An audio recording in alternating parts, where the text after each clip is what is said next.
Assalamualaikum warahmatullahi wabarakatuh. Anak-anak, bagaimana kabarnya?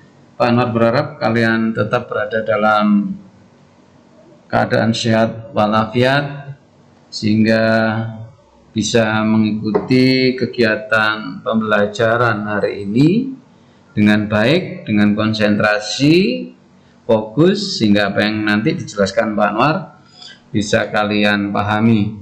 Anak-anak, dalam pertemuan kali ini kita akan melanjutkan pelajaran kita. Jadi pelajaran kita sampai beberapa pertemuan ini, hampir 1 bulan, tetap membicarakan mengenai masalah teks laporan percobaan. Anak-anak ya, perhatikan, teks laporan percobaan. Kalau di kelas 7 dulu ada namanya teks laporan observasi. Apa bedanya observasi dengan percobaan? Nah, saya bertanya sekarang. Kalau observasi kita melakukan atau hanya melihat saja, mengamati. Betul. Kalau observasi itu sama dengan melihat, mengamati saja. Contoh, ada orang membuat tempe misalnya. Kalian hanya mengamati dari jarak 1 meter, mulai awal sampai itu namanya observasi. Tetapi kalau kalian yang praktek, nah itu di kelas 7 dulu ada namanya teks prosedur. Nah, inilah dilanjutkan dengan di pelajaran kelas 9 yaitu laporan percobaan. Berarti kamu lakukan percobaan, eksperimen, prosedur. Berarti itulah namanya laporan percobaan. Bedakan dengan laporan observasi. Di kelas 7 itu ada teks laporan hasil observasi, juga ada teks laporan prosedur teks prosedur. Nah, teks prosedur itu sama ini, kelanjutannya adalah teks laporan percobaan. Tolong itu dibedakan dua itu ya, karena itu menjadi penting sehingga nanti tidak salah kita. Jadi kalau laporan percobaan itu anak-anak itu melakukan percobaan, membuat tempe, membuat kerajinan apa, baru dipublikasikan, dilaporkan kepada Bapak Ibu guru yang berikan tugas. Nah, teksmu itu namanya teks laporan percobaan. Oke, jelas ya. Jadi pelajaran di kelas 9 ini sebetulnya hanya mengulang, memperdalam saja pelajaran yang sudah kita terima di kelas 7 dan di kelas 8 itu. Oke ya. Di dalam kegiatan menyunting ini nanti, ya paling tidak ini namanya menyunting. Apa sih menyunting itu? Betul, memperbaiki ya, mengoreksi. Nah, mana-mana kalau ada yang kurang tepat. Nah, teks laporan apa Pak yang dikoreksi? Ya jelas kita lihat kalau mengoreksi itu kan, kalau kamu mengomentari penampilan menyanyinya adik-adik kita, yang kita komentari apanya? Bisa vokalnya, bisa penampilannya, kan gitu ya. Bisa vokalnya, penampilannya, mungkin suaranya itu kalau menyanyi atau baca puisi. Lah kalau teks laporan, ya kita mengacu pada apa? Istilahnya patokan dari menyusun laporan percobaan itu. Strukturnya bagaimana, isinya bagaimana, kebahasaannya bagaimana. Berarti paling tidak apa? Menandai kata, kalimat atau makna kata dan kalimat yang salah. Apa kata yang salah? Di kelas 7 sudah, kelas 8 sudah. Misalkan apa mengenai kata itu? Mungkin penggunaan huruf kapital, ya kan, penulisannya. Nah, contoh mengkomunikasikan atau mengomunikasikan. Nah, ya kan, contoh itu. Misalkan November atau November. Nah, kalimat banyak kan? Silakan maju ke depan atau silakan maju ke muka. Iya atau tidak? Kalimat-kalimat seperti itu sering ada di sekitar kita dan kita tidak sadar bahwa kalimat itu kurang tepat, makna kata ya, dan kalimat yang salah. Oke, memperbaiki kata, kalimat, makna kata sesuai unsur kebahasaan, menulis kembali teks tersebut sehingga menjadi teks laporan percobaan yang benar. Kurang lebih seperti itu anak-anak. Nah, ini dia diingatkan Pak Anwar. Struktur laporan. Apa struktur itu? Susunan. Seperti dulu di kabel. Nah, ada ya kan? Paling apa yang pertama? Orientasi, komplikasi, resolusi, koda. Itu susunan namanya. Kalau di dalam fabel, cerpen, orientasi. Apa yang dituangkan dalam orientasi itu?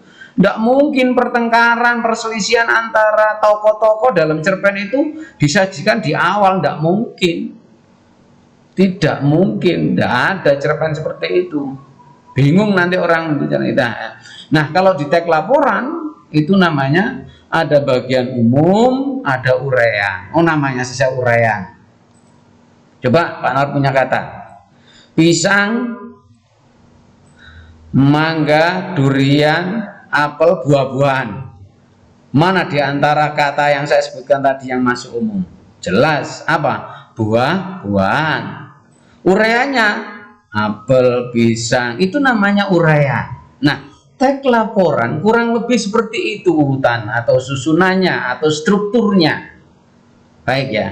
Di umum itu apa Pak Anwar? Menentukan klasifikasi aspek dari sesuatu seperti hewan, alam, tumbuhan dan lain-lain yang dibahas secara umum. Itu namanya bagian umum. Itu ada di awal. Yang kedua uraian, menggambarkan sesuatu yang dibahas secara rinci. Misalkan kalau kalian akan praktek mengenai laporan percobaan mengenai jenis atau struktur kulit dari tumbuhan monokotil. Ambillah kelapa, kamu coba bawa ke lab IPA, kamu dengan menggunakan berbagai macam perlengkapan lab IPA, kamu uraikan, kamu lihat, kamu pelajari unsur-unsur kulit kelapa itu, kamu rinci mulai bagian apa ya, secara rinci dipandu oleh Bapak Guru IPA. Nah, itu namanya adalah uraiannya, menggambar sesuatu yang dibahas secara rinci, lebih rinci, bagian per bagian. Oh, kulit bagian luar, berikutnya agak dalam, itu ya kan ya. Tuh, kalau namanya percobaan itu seperti itu. Kalau umpamanya percobaan ingin mengetahui alat pernafasan, katakanlah hewan berongga, nah ambil di sini jangkrik misalkan, kamu teliti apa khusus untuk alat pernafasannya. Nah, setelah itu nanti kamu uraikan, itu namanya diperinci kebiasaan atau kebutuhan hidup makhluk hidup dan penggunaan bahan dan alat perilaku alamiah dan hal khusus. Itu ya. Ciri-ciri kebahasaan yang umumnya digunakan dalam laporan itu kurang lebih seperti ini. Memperkenalkan aspek umum atau kelompok atau generik seperti kendaraan roda 2, transportasi umum, mamalia, keluarga kucing, ikan air tawar, unggas, reptilia. Itu namanya ungkapan umum. Ikan air tawar umum. Tapi kalau kamu sebut misalkan kan gabus, itu baru uraian rincian dari ikan air, salah satu bagian dari ikan air tawar. Mamalia, hewan yang berkembang biak dengan cara melahirkan atau menyusui, itu umum. Kalau diperinci bisa, mohon maaf, seperti sapi, kucing, itu baru perincian. Menggunakan kata tugas, logis, ketika, maka, dan seterusnya. Kata tugas digunakan untuk menjaga tulisan koheren. Koheren itu apa? Ada koheren, ada kohesi. Koheren itu kesatuan. Jadi sebuah paragraf itu tidak boleh ada dua ide pokok. Itu namanya koheren ya. Satu, menggunakan kalimat efektif, kalimat yang mudah dipahami oleh orang dan tidak terlalu bertele-tele. Menggunakan kata kerja aktif untuk menggambarkan proses dan aksi. Itu anak-anak ya. Nah, untuk kegiatan kali ini yang kamu kerjakan nanti. Coba ini ada bagan. Perhatikan bagan berikut merupakan kandungan listrik pada buah. Jadi bagan ini ada seseorang yang sudah membuat percobaan, dia itu ingin meneliti sebesar mana sih kandungan listrik pada buah. Atau dibalik, buah-buah jenis buah apa yang banyak mengandung listrik. Nah, ini ada anak yang mengadakan sebuah percobaan. Nah, percobaannya seperti ini. Apa yang ingin saya temukan? Apa? Ya, berarti apa? Kandungan listrik pada buah, atau ingin menjawab di antara buah-buah ini mana yang kandungan listriknya lebih besar atau lebih tinggi, buah mana yang banyak mengandung listrik, itu yang ingin kamu ketahui. Langkah-langkah apa yang saya ambil? Mengumpulkan berbagai macam buah, ada tomat, ada pisang, ada apel, ada anggur, ada apa ini, apokat, ada stroberi. Kemudian hubungkan dengan sensor voltase. Nah ini nanti dibawa ke di lab IPA. Caranya dengan bimbingan guru, tahu caranya bagaimana, mungkin dimasukkan atau alatnya itu ditusukkan begitu, kemudian ada meterannya itu bergerak.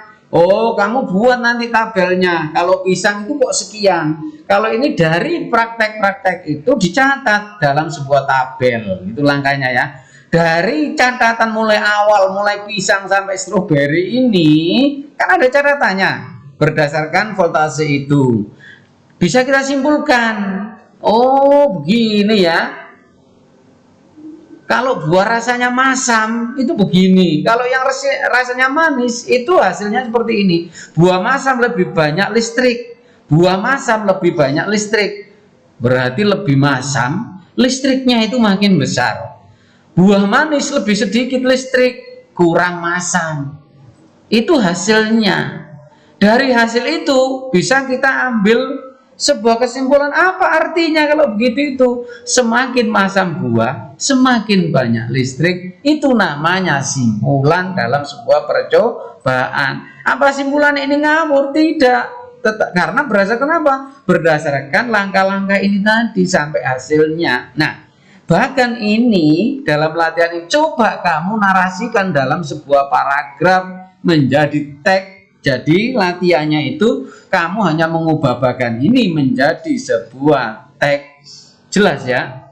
Demikian, kalau ada pertanyaan bisa kamu sampaikan lewat WA kepada Pak Anwar. Anak-anak, saya kira jelas pertanyaan saya. Latihannya hanya ini. Ya. Nah, bagian ini kamu jadikan teks. Nah, dari teks ini nanti perhatikan, kamu sunting bahasanya bagaimana, kemudian apa, strukturnya bagaimana. Jangan milikmu sendiri, kamu tukar dengan teman lainnya. Nah, milik temanmu itu yang jadi ini, yang dalam bentuk paragraf, kamu sunting dengan menggunakan tadi. Boleh kamu narasikan, boleh kamu buat sebuah tabel. Oh, judulnya kurang tepat, ya kan ya, ada ini, ada penggunaan huruf besar, tanda titik yang salah. Saya kira demikian anak-anak. Kurang lebihnya Pak Anwar mohon maaf. Pak Anwar berharap mudah-mudahan penjelasan singkat tadi bisa kalian terima. Jangan lupa buka bukunya ya, dibaca-baca anak-anak, karena mungkin satu pertemuan depan lagi mungkin sudah ada ulangan harian yang pertama ya. Saya berdoa mudah-mudahan walaupun kita ini belajar jarak jauh melalui jaringan internet atau daring, Pak Anwar berharap kamu tetap semangat. Demikian, assalamualaikum warahmatullahi wabarakatuh.